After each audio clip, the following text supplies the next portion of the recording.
Please subscribe, like and press the bell icon. या के दोनों बच्चे अभी छोटे थे। उन्होंने उड़ना तो सीख लिया था, मगर ज्यादातर समय वो घर में ही रहते थे। बच्चों, आप एक दूसरे से खेलो और मैं आपके लिए दाना लेकर आती हूँ। मम्मा, मेरे पंख में बहुत दर्द हो रहा है। मैं आपके लिए मीठे फूल का रस ले आऊंगी, उसे पीकर आप ठीक हो जाओगे। मम्मा, मैं भी आपके साथ जाऊंगी। मैं भी देखूंगी आप कौन से फूलों का रस लाती हैं। नहीं बेटी, आप घर में ही रहें। मम्मा, मुझे सीखना है। अगर मैं सीखूंगी नहीं तो कल अपने काम कैसे करूंगी? फिर मम्मा चिड़िया अपनी बेटी गुड़िया को अपने साथ ले जाती है। वो खुले मैदान में जाती हैं। यहाँ तो दाना नहीं है, अब हमें घने जंगल में जाना होगा। मम्मा, अगर खुले मैदान से दाना ना मिले तो फिर घने जंगल से क्या मिल जाता है? ये जरूरी नहीं है बेटी, हमें दाने की खोज में तब तक उड़ना होता है जब तक हमें दाना मिल ना जाए।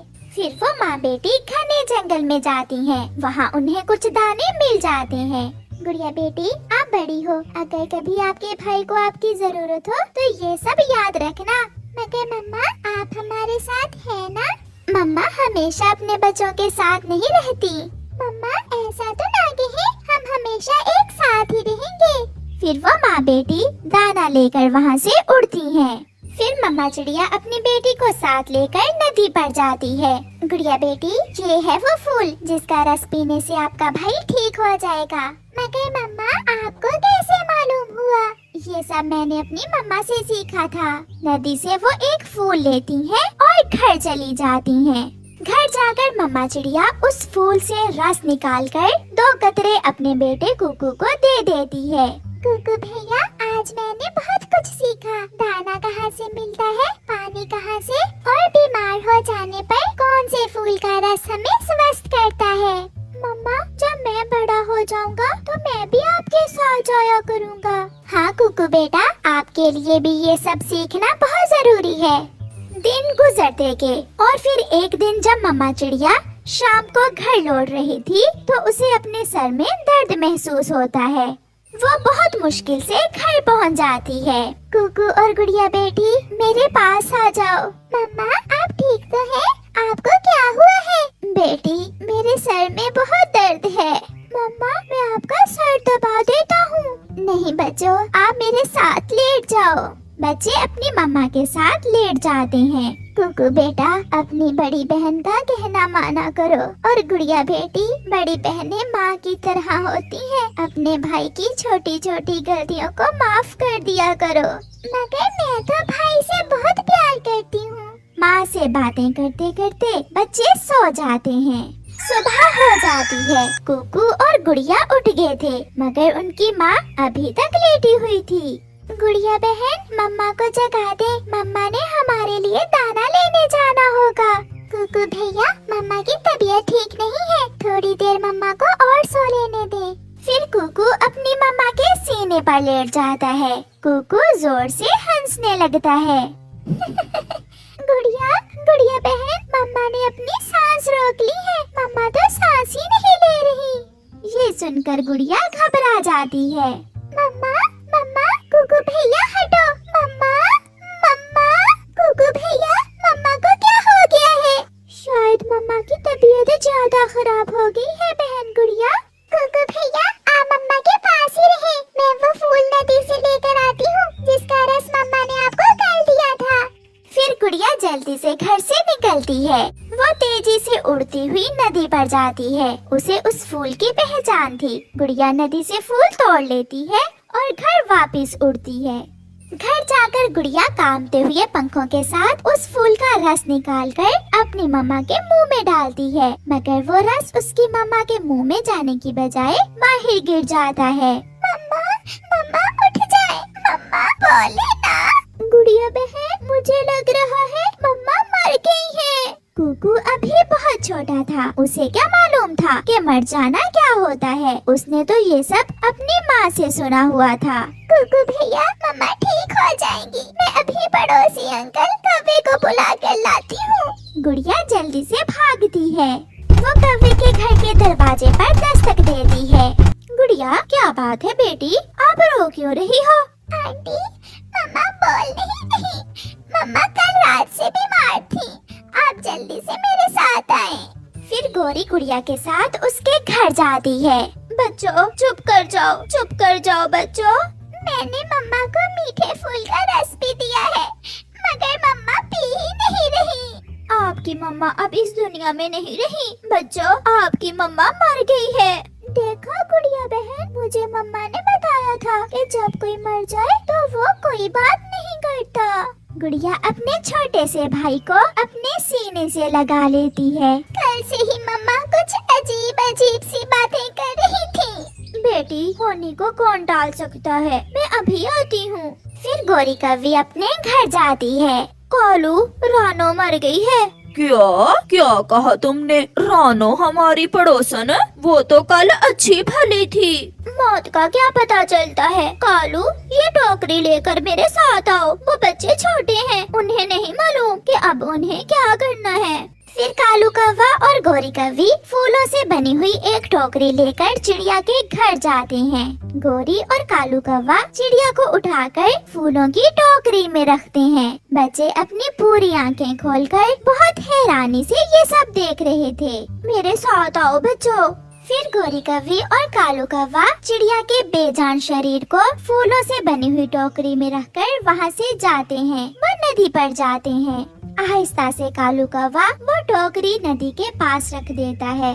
गुड़िया बेटी, आगे बढ़ो और अपने हाथों से ये टोकरी नदी में बहा दो। गुड़िया संभल चुकी थी, वो अब रो नहीं रही थी। वो आगे बढ़ती है और वो टोकरी नदी में बहा देती है। कुकू गुड़िया का छोटा भाई, जो अब तक यही समझ रहा था कि उसकी मम्मा थोड़ी देर मरने के बाद ठीक हो जाएगी, वो जोरों से रोने लग जाता है। गुड़िया बहन, मम्मा को नदी में क्यों बहा दिया है? गुड़िया बहन, मम्मा उठ जाएंगी, मम्मा ठीक हो जाएंगी। मुझे मम्मा के बिना नींद नहीं आएगी। गौरी आंटी, आप मेरी मम्मा को यहाँ क्यों लेकर आए हैं? मम्मा, आप अपने छोटे से बेटे को छोड़कर कैसे जा सकती हैं? मम्मा लौट आए। मैं उधर से जाता हूँ और मम्मा को नदी से निकाल लेता हूँ। रुको मेरे भाई, मैं हूँ। याद है ना कल मम्मा ने क्या कहा था? मम्मा ने कहा था कि बड़ी बहन भी माँ की तरह होती है। ऐसा कहते हुए गुड़िया अपने भाई को सीने से लगाकर जोरों से रोने लगती है।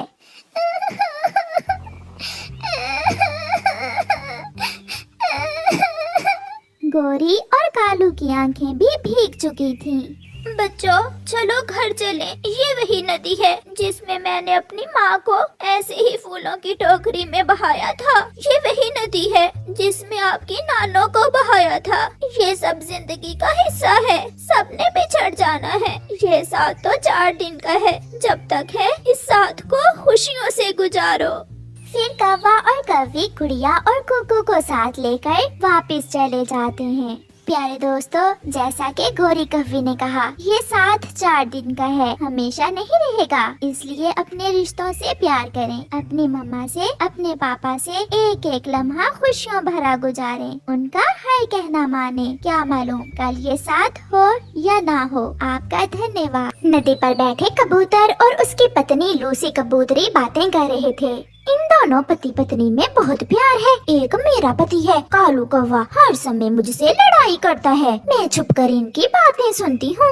फिर गौरी कव्वी कबूतरों के पास जाकर झाड़ी में छुपकर उनकी बातें सुनने लगती है। लूसी, इस बार शादी की सालगिरह पर मैं आपको सोने का हार लेकर दूंगा। आप मुझसे कितना प्यार करते हैं। और वो एक कालू कौवा है जो अपनी पत्नी से थोड़ा भी प्यार नहीं करता। इतनी 2 हाथ लंबी जुबान है उस काली कौवे की। अगर वो अपने पति का ख्याल रखे तो कालू भी उससे प्यार करे। गंदी आँखों वाले कबूतर, मुझे भी गौरी कहते हैं। अब मैं भी किसी न किसी तरह तुम दोनों में लड़ाई करवा कर ही रहूंगी। फिर दूसरे दिन लूसी कबूतरी अपने पति के लिए खाना तैयार कर रही थी जब गौरी कव्वी लूसी के पास जाती है। लूसी, एक आलू लेने आई हूँ। आज मैंने आलू गोभी बनाना थी, मगर देखा तो घर में आलू ही नहीं था। मैं अभी आपको आलू ला कर देती हूँ। लूसी दूसरी तरफ आलू लेने जाती है तो गौरी जल्दी से नमक का डिब्बा उठाकर लूसी की हंडिया में मुट्ठी भरकर नमक की डाल देती है। ये ले गौरी आलू। फिर गौरी आलू लेकर चली जाती है। शाम को गोरी कालू से कहती है, कालू आज कबूतर और कबूतरी की बहुत लड़ाई होने वाली है। मगर कबूतर तो अपनी पत्नी से बहुत प्यार करता है क्योंकि उसकी पत्नी बहुत अच्छी है, तुम्हारी तरह की नहीं है लंबी जबान वाली। तो फिर चलो मेरे साथ जाकर छुप कर देखते हैं कि वो कैसे लड़ते हैं। गोरी कालू कौवे को साथ लेती है और जाकर कबूतर के घर की खिड़की में बैठ जाती है। ले पति जी, आज मैंने आपके लिए स्पेशल आलू मटर बनाए हैं। बहुत भूख लगी है लूसी, जल्दी से खाना दे दो। फिर कबूतर जैसे ही खाना खाता है वो खांसने लगता है।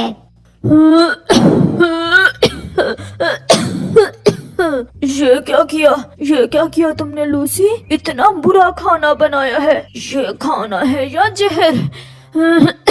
इतना नमक डाल दिया तुमने खाने में, ऐसा कैसे हो सकता है? फिर लूसी खाने का एक लुकमा लेती है। ये तो सच में बहुत बुरा बना है, शायद मैं भूल गई और मैंने 2 बार नमक मिला दिया खाने में। अभी तक लड़ाई तो हुई नहीं इनकी। देखो देखो, चुप करके देखो। अगर मेरी जगह वो कालू कौवा होता तो मार मार कर तुम्हें बंदर बना देता। पति जी, उन कौवों की मेरे सामने बात ना किया करे। वो ठहरी काली कौवी, काली शक्ल वाली, और मैं गोरी चिट्टी कबूतरी। चलो कालू चले, मुझे कुछ और करना होगा। ये इतनी आसानी से आपस में लड़ने वाले नहीं हैं। गोरी और कालू चले जाते हैं। फिर कुछ दिनों बाद कौवा और कौवी कबूतरों के उस जोड़े को लड़ाने के लिए नया उपाय बनाते हैं। गोरी कौवी तोते के पास जाती है। मिठू, तुम्हें लूसी बुला रही है। मैं उसके घर के पास से गुजरी तो वो मिठू मिठू पुकार रही थी। अच्छा, मैं अभी जाता हूँ और लूसी की बात सुनकर आता हूँ। और कालू कौवा कबूतर के पास जाता है। कबूतर, तुम यहाँ बैठे अमरूद खा रहे हो और वहाँ तुम्हारी पत्नी मिठू को घर बुलाकर उससे प्यार भरी बातें कर रही है। शर्म करो काले कौवे, मेरी पत्नी पर इल्जाम लगा रहे हो। अगर विश्वास नहीं तो खुद जाकर देख लो। कबूतर कुछ बोले बिना वहाँ से चला जाता है। आपने मुझे बुलाया है? नहीं मिठू, मैंने तो आपको नहीं बुलाया। अच्छा, तो फिर मैं। रुके मिठू भैया, अब अगर आप आए ही हैं तो चाय पीते जाएं। मैंने अभी अभी चाय बनाई है। फिर लूसी मिठू को चाय का कप देती है। कबूतर भी घर आ जाता है। मैं जा रहा था कि लूसी चाय ले आई। ये टाइम सब पापा पक्षियों के भोजन लाने का है और तुम यहाँ बैठे चाय पी रहे हो।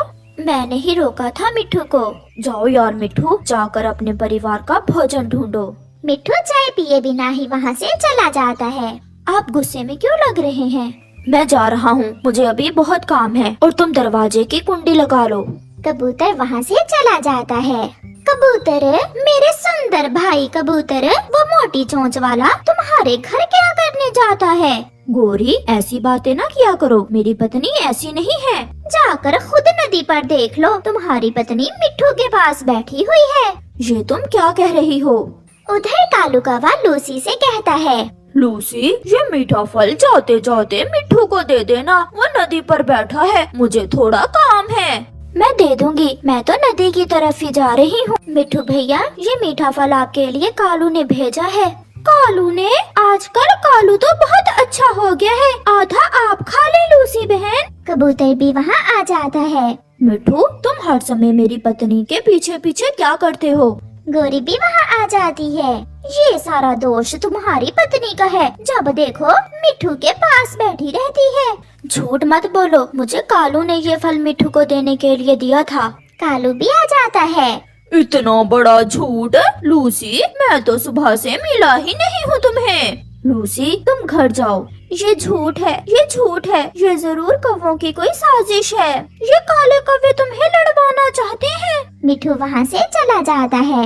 आप चलें, घर चलें, इन कौवों की बातों में ना आए। लूसी, तुमने मेरा विश्वास तोड़ा है, चली जाओ यहाँ से, मुझे बहुत गुस्सा आ रहा है तुम पर। शक्ल से तो ऐसी दिखती नहीं, काम देखो कालू इस कबूतरी के। लूसी गुस्से में घर चली जाती है। तुम चिंता ना करो कबूतर, तुम्हारी बहन गोरी है ना, चलो मैं आपको खाना देती हूँ, मेरे साथ मेरे घर चलो। 2-4 दिन घर से खाना न खाना, थोड़ा गुस्सा दिखाओगे तो सीधी हो जाएगी। फिर कबूतर कौवों के साथ चला जाता है। लो खाना खाओ मेरे सुंदर आँखों वाले कबूतर भाई। अगर मैं कोई ऐसा काम करती तो कालू मुझे डंडों से मारता। कबूतर यार, घर जाकर लगा देना तुम भी एक दो, सीधी हो जाएगी वो। मैं उसे घर से ही निकाल दूंगा। खाना खाकर कबूतर चला जाता है। कालू अभी तो काम शुरू हुआ है। मैं आज घर ही नहीं जाऊंगा, आज रात मैं अपने दोस्त कौवों के पास ही सो जाता हूँ। ऐसा सोचकर कबूतर वापस मुड़ता है। कालू किसी तरह एक बार फिर उस मोटी चोंच वाले मिट्ठू को लूसी के पास भेज दो तो समझो काम हो गया। मैं कर लूंगा और तुम कबूतर को लेकर आ जाना। मुझे भी गौरी कहते हैं। अब आएगा मजा उन दोनों की लड़ाई देखने का। कबूतर बाहर खड़ा ये सब सुन लेता है। मैं इनकी बातों में आ गया, ये कौवे तो बहुत बुरे हैं, मुझे अभी घर जाना होगा। कबूतर अपने घर भागता है। लूसी मुझे माफ कर दो, मुझे सब मालूम हो गया है। मैं सच कह रही हूँ, मुझे उस कालू कौवे ने ही मीठा फल दिया था मिट्ठू को देने के लिए। अब के बाद मैं कभी उन काले कौवों को नहीं बुलाऊंगा। सुबह हो जाती है। मेरे कबूतर भाई आकर नाश्ता कर लो। चल भाग यहाँ से, वरना मैं डंडा उठा लूंगा, मुझे सब मालूम हो गया है। फिर गोरी वहाँ से भाग जाती है। प्यारे दोस्तों, इस कहानी से हमें सीख मिलती है कि हमें कभी भी किसी की बातों में आकर अपने घर वालों से लड़ाई नहीं करनी चाहिए। Please subscribe, like and press the bell icon.